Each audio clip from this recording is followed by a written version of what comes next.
Assalamu alaikum wa rahmatullahi wa barakatuh.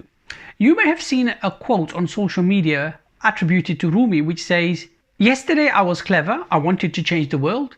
Today I am wise, so I am changing myself." It sounds like a nice quote, but the more you ponder on it, the less it makes sense. Why? Let's take a look.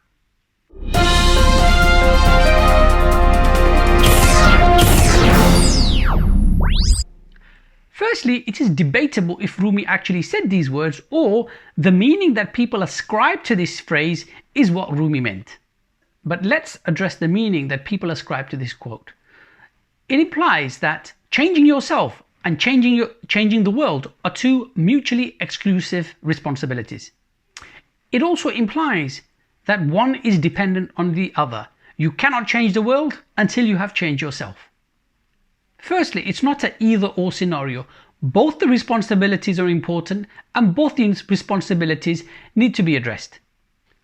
And secondly, neither is it a relationship of dependency in that you cannot change the world until you've changed yourself. So the meaning that people ascribe to this quote is clearly not in harmony with the Islamic position.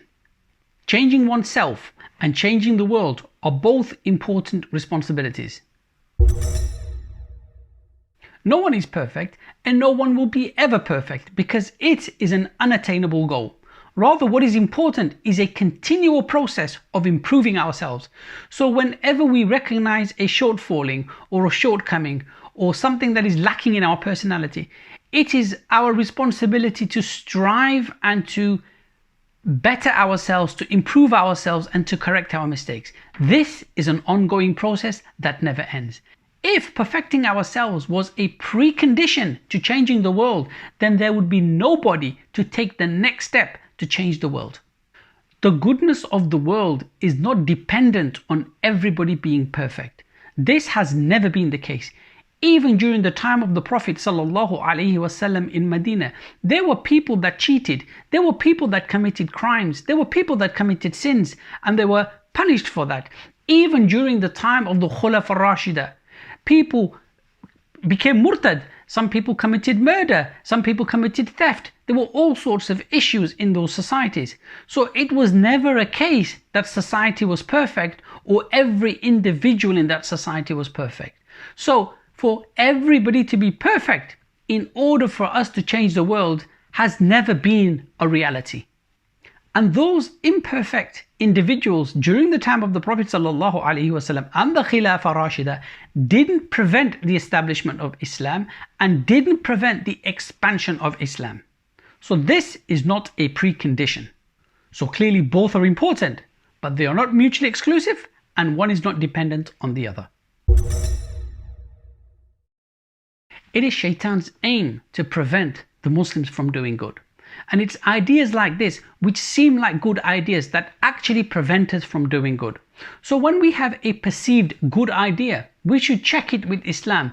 Is it consistent with the Islamic responsibilities?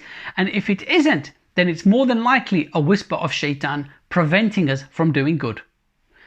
And it's easy to see sometimes. Sometimes you will find people using this quote, preventing people from obstructing people who are working to re-establish the Islamic way of life and to re-establish the Khilafah. They will say, no, you need to perfect yourself before you take the second step. It is ironic that those people who use this quote seem to ignore this very same quote when secular political elections come round and they start canvassing Muslims on behalf of secular parties to take part in the elections, to vote in order to improve society. Then this mantra ceases to apply. So as Muslims, we do both these things. We continually strive to improve ourselves and we continually strive to give da'wah, to call for the re-establishment for Islam in order to change the world. The two are not mutually exclusive. Wa sallallahu ala Sayyidina Muhammad walhamdulillahi rabbil alameen. Assalamu alaikum wa rahmatullahi wa barakatuh.